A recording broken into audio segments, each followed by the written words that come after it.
Alright, so imagine this. You're in 2020, COVID's spreading like a zombie apocalypse, and you're forced to stay inside your house. You're bored out of your mind. But then, you hear news of the upcoming so-called masterpiece of a game that will change gaming forever and save you from your endless monotonous days. The holy grail of gaming, Cyberpunk. You're all hyped up for it.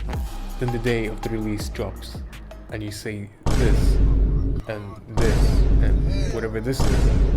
The release of this game was like COVID 2.0. For some people, this nightmare was no mere imagination, no, but the harsh, dark, and cruel reality. Fast forward 3 years later, and you get the game that CDPR promised you, allowing you to experience this breathtaking narrative and badass gameplay immersively without the interruption of bugs or crashes, at least for the most part. Add a bit of mods and you get the perfect game.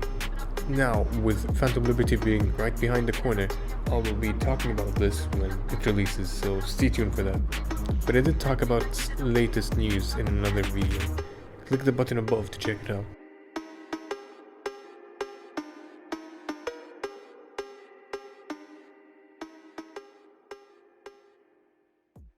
Starting off, you get to choose V's life path: Nomad, Street Kid, and Corporal. Each of them have a different intro and give you different dialogue options and side missions. No major impact on the game, but it's for the immersion. Then you get thrown to the world, and my god, does this map look gorgeous. The ambience, the lights that burn your eyes, and of course, Johnny. There are lots of side quests to keep you entertained, like gigs and cyber psycho attacks, but honestly I really wish they added a bit more of these missions, because I enjoyed these a lot. Additionally, the combat is probably one of the funnest I've seen in a single player game. At the beginning of the game it's kind of tough and it leaves you on the edge of your seat, but then when you start leveling up and getting good gear, cyberware and all that, you just blast through all the enemies mercilessly, but it's still in a badass way, feel me? The skill system is huge, honestly, and it's very much easy to get lost in the amount of skills the game offers you.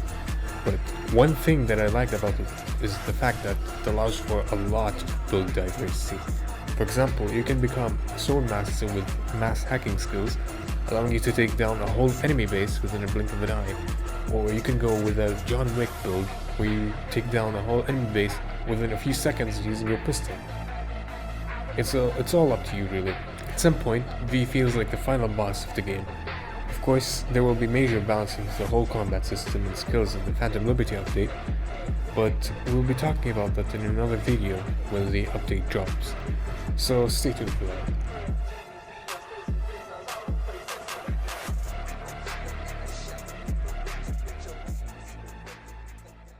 Okay, look, I'll try to make this as spoiler free as possible. I can confidently say that the best part of this game is its narrative. And this is where its genius really shines. It really makes you feel what V is feeling. Their pain, their happiness, sadness, frustration, and even when they're on the brink of insanity. The whole catalog of emotions really.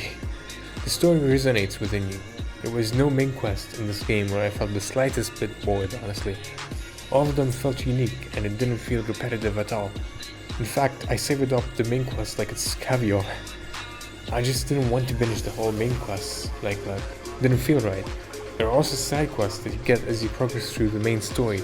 They usually shed more light over the side characters, and these are really entertaining to play through. The fact that they also alter the ending for your game shows you how important they are. And yes, they are almost as good as the main quests, I'd say. I'll keep this chapter sweet, short, and simple. I really must say that the modders have truly done some phenomenal work that really overhauls the game and drastically improves the experience for you. There are mods that range from just visuals to whole gameplay overhaul, such as the Silent Silencers mod or the VR mod. Speaking of which, the VR mod really changes the entire experience. There are some people that bought the VR headset just to experience the game and the VR experience, which really speaks for itself, to be honest. If that's the extent one would go through, then sure, it must be good. I haven't personally tried it, but I might do a live stream on that someday. Anyway, this game has truly improved throughout the years, and it will only continue to do so, from what I believe. It's clear that CDPR are working tirelessly to fix their game after that horrendous launch. As of right now, the game is optimal, and perhaps that's when the devs should have released it. But no matter, in the Genius Off series, we'll be covering Phantom Liberty, so subscribe to stay tuned for that.